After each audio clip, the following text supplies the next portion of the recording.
My grandmother's will forced us grandchildren to compete and knock each other out of the inheritance. The letter showed up on a Thursday morning, handed over by a courier who stood there until I signed for it with trembling fingers. The envelope was heavy cream stock with her gold embossed monogram, the exact paper she'd used for every birthday card and holiday message my whole life. Inside, her neat handwriting filled 3 pages. Every letter sharp and intentional, just like her. My dearest Natalia, it started. If you're reading this, I've passed on, and my lawyer has started carrying out my last instructions. What comes next might stun you. But no, every choice was made with thought and real love for all my grandchildren. I sat at the kitchen table rereading those first lines, coffee cooling, trying to grasp why a note from my dead grandmother felt like the start of a nightmare. She'd died 2 weeks earlier at 91, surrounded by family in the huge house she'd lived in her whole adult life. The funeral had been perfect, quiet, classy, exactly her style. I've watched you all grow into impressive young adults, and I'm proud of who you've become. But I've also seen signs of entitlement and laziness creeping in. You've gotten too used to the ease my money brings without grasping its real worth, or the duty that goes with it. My gut twisted reading that. Grandma Evelyn had always been tough but fair, demanding the best from everyone while backing us up no matter what. She'd covered private schools, college grad degrees for all 7 of us without ever making it feel like a debt. Hearing she thought we were spoiled hit like a slap. So I've created what I'm calling the worthiness test. For the next 6 months, you and your 6 cousins will face challenges to prove your character smarts, resourcefulness, and devotion to family principles. When it's over, only one inherits everything. The rest get 0. The words swam as I stared, hands cold around my mug. This had to be fake. The grandma who taught me friendship bracelets and her apple pie recipe couldn't have set us up to tear each other apart. The test will be run by my lawyer, Mr. Whitmore, with full details for each stage. Your first task starts now. How you react to this news and deal with your cousins in the next 72 hours sets your starting rank. I let the letter fall and grabbed my phone, thumbing to Cousin David's contact. We were closest in age and always teamed up at family events. If anyone could help sort this madness, it was him. Nat, thank God, David picked up instantly. You got the letter too. Tell me it's the same crazy one. The worthiness test, I whispered. She wants us to wipe each other out for the money. This can't be happening. I'm parked outside Whitmore's office. I came straight after reading. The receptionist said we're all booking solo meetings this week. She wouldn't say more, but Nat. She looked at me like she felt sorry for me. The weight crashed in as David's voice cracked.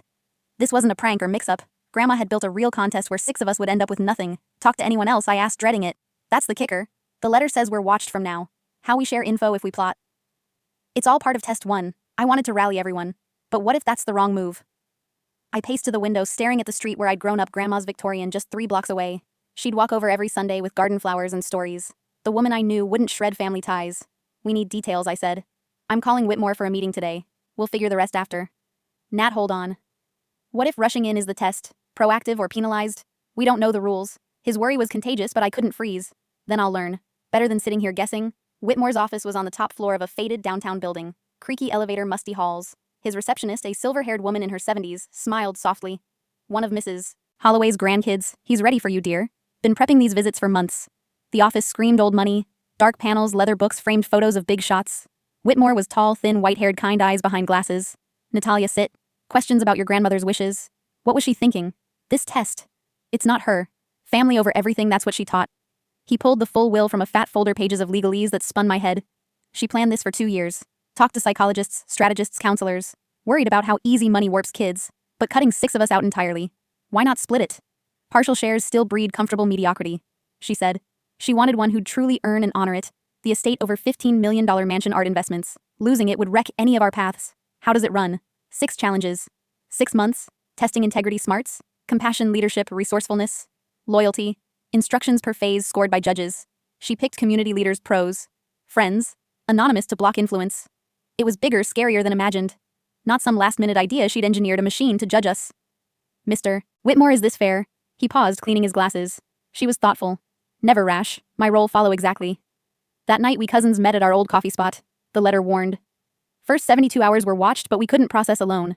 David was there, laptop open, notes everywhere. Sophie arrived, makeup streaked from tears. She was always the feeler, and this was breaking her. This is nuts. Sophie dropped into the booth, called my parents. They acted like they saw it coming, prepping for months. The adults knew, David said darkly. Will filed 6 months back, parents, aunts, uncles all in on it. No warnings, betrayal punched hard. They'd watched us plan lives around money that might vanish. Where's everyone? I scanned the empty shop. Rebecca and James bailed. Sophie said, don't want to conspire, hurts their odds, already seeing us as rivals. The 21-year-old twins, Alexis and Nathan, showed up shell-shocked. They'd banked on starting a nonprofit. How could she do this? Alexis said. We loved her. Nathan flashed a text from Rebecca, group meets. Show weakness, bad strategy. Cold, calculated, not the loyal cousin we knew. The test was already twisting us. What now? Sophie asked. Team up and break rules. Go solo and ditch each other. That's her point. David said. Test the impossible, hold family or compete. We debated 2 hours, no plan. Cooperating hurt us against ruthless players. Refused to play, Alexis suggested. She picks the worthy. Anyway, Nathan said. Even opting out gets judged. We left fractured. Day 1 and bonds were cracking. Phase 1 email hit 3 days later. Moral integrity. Ethical dilemma, do right over easy. Profit. 72 hours. Scored on reasoning, sacrifice values. Versus. Actions. Mine the nonprofit I volunteered at faced fraud probe. Director a mentor begged fake testimony to shield org and donors. Truth was clear but costly. I met reporter Qley Vaughn at a diner, spilled details on shady finances. Hands shook, but I did it. Days later, arrests, my name in papers. Angry calls from donors. Results, I ranked 3rd. Rebecca first snitched on her firm's irregularities, tanked promotion. David second returned stolen client cash. James Sophie twins failed, hid safety issues. Insurance fraud, cheating. Bottom half face harder, future phases. Cumulative and punishing. Early stumbles doomed you. Phase 2 intelligence. Virtual startups interact, affect each other. Co-op or sabotage. Rebecca slashed prices, poached staff, smeared rivals. David pushed shared wins, got burned. I went independent but open, second place. Shows competition versus. Cope balance. Grandma wanted a third way, succeed, ethically, keep ties. Only me and Rebecca managed different styles. Rankings. Rebecca 94, me 87, David 79, twins, 71 each. Sophie 68, James 65, private site tracked us like a leaderboard. Phase 3 compassion, sacrifice for strangers. Mine brutal winter week at overflowing shelter. Cancelled interviews poured in. Remembered grandma's service donations time. It clicked, not just money but using it right. David placed 5th, exhausted. Rebecca staged big but felt fake. Phase 4 leadership, community project. I built kids literacy program, tutoring books. Rewarding echoed grandma's boards and volunteering. Rebecca legal aid clinic, efficient resume like. David flopped on eco cleanup. Sophie crumbled on mental health campaign. Rankings hardened. Rebecca 192, me 181, James 3rd, David 4th, twins last. Phase 5 resourcefulness. Limited tools. Big problem. Mine house 50 homeless families in storm, 5K, 72 hours. Hotels, churches, meals, transport. Exhausting but skills meshed into real leadership. Rebecca fire relief, systematic but manipulative, emotional ploys, connections. David confirmed she'd ID'd judges, tailored acts. Report her. Unsure, research or cheat. Phase 6 loyalty, double weight. Choice, snitch for boost or protect family.